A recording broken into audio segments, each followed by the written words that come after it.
Good PM mo mga kasaka. Ito yung fish amino acid. Mag-i-spray ho tayo na ngayon ng insecticide. Hahaloan na rin ng fish amino acid. Isang lata lang ho yan. Ayan. Homemade ho yan na fish amino acid. So ito yung Super M. Yan, ito yung sa atangya.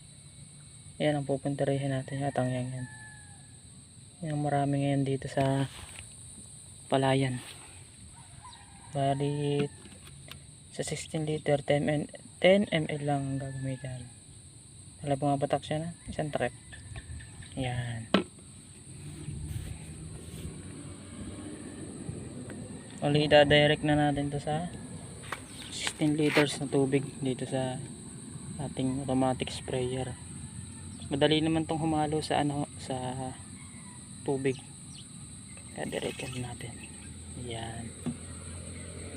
Ingat lang sa paglalagay at malagyan yung kamay nyo.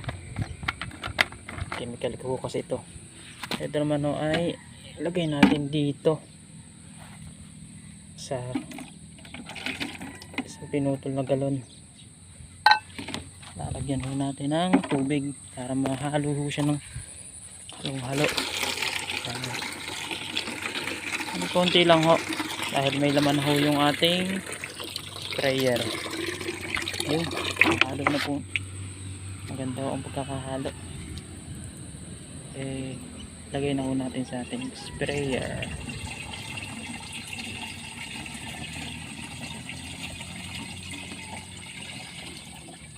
Yan ho. Okay na, napag-mix na ho. At ready na pang spray.